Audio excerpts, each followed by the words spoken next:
The European Union has been blasted for its blood red lines for the UK's fishing industry in their upcoming post-Brexit trade talks. The EU General Affairs Council agreed to negotiate to uphold the existing reciprocal access to waters at its meeting on this morning. European ministers signed off on Brussels' red lines for the upcoming post-Brexit trade talks with the UK, which includes proposals put into writing warnings by Michel Barnier, the European Union's chief negotiator, that Britain must sign up to a level playing field in any free trade agreement. The EU's negotiating mandate said, besides the cooperation on conservation, management and regulation, the objective of the provisions on fisheries should be to uphold Union fishing activities. In particular, it should aim to avoid economic dislocation for Union fishermen that have been engaged in fish. This is despite Mr Johnson using a speech in Greenwich earlier this month to announce that, once free of the EU's common fisheries policy, British fishing grounds are first and foremost for British boats. Former MEP for the West Midlands Rupert Lowe blasted the EU for issuing Mr Johnson this blood red line. He wrote on Twitter, "Enough to send chills down your spine, this has to be a blood red line for Boris. Our fishermen have suffered from economic dislocation for decades, time to put them first for once."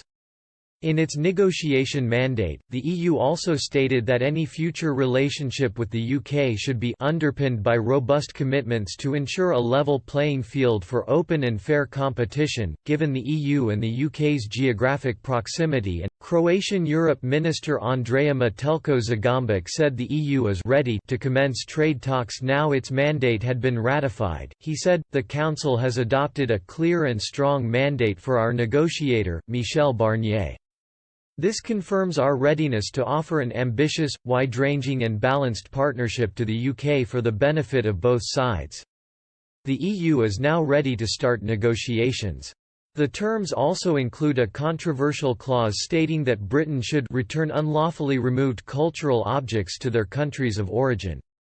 The passage is thought to refer to the Elgin marbles, which are the ancient Greek sculptures brought to Britain more than 200 years ago and now on display in the British Museum. Greece has been vocal about demanding the return of the marble sculptures to Athens. Downing Street has insisted that the future of the marbles is not up for discussion as part of our trade negotiations. In Westminster, Mr Johnson is chairing a meeting of senior ministers on his Brexit committee ahead of the publication of the UK's negotiating position on Thursday. British ministers are expected to seek a Canada-style agreement with zero tariffs, a proposal Mr Johnson and his Europe advisor, David Frost, have set out in speeches in recent weeks. But the push for a Canada-style deal could set up a clash with the EU after Mr Barnier ruled out such an agreement. He has previously said the UK is too close in proximity to be permitted to compete with the other 27 member states. Mr Frost and his team will head to Brussels for the first round of negotiations on March 2, after being armed with the UK's own mandate. The tight time schedule for the talks remains an issue, with European ministers voicing concerns over the Prime Minister's unwillingness to extend the deadline beyond December. Dutch Foreign Minister Stef Blok, arriving at the Council meeting in Brussels, warned of the immense time pressure facing both sides as they attempt to agree a future trading relationship. He said, "The time pressure is immense, the interests are huge, it's a very complicated treaty, so it will be very hard work. A tough." Simon Coveney, Ireland's foreign minister, said the EU was making a generous and fair offer to the UK, but warned Mr Johnson not to renege on the commitments made in the withdrawal agreement. His comments follow reports that the Prime Minister has ordered his Brexit team to find ways to get around the Northern Ireland Protocol, which aims to avoid the introduction of a hard border on the island of Ireland.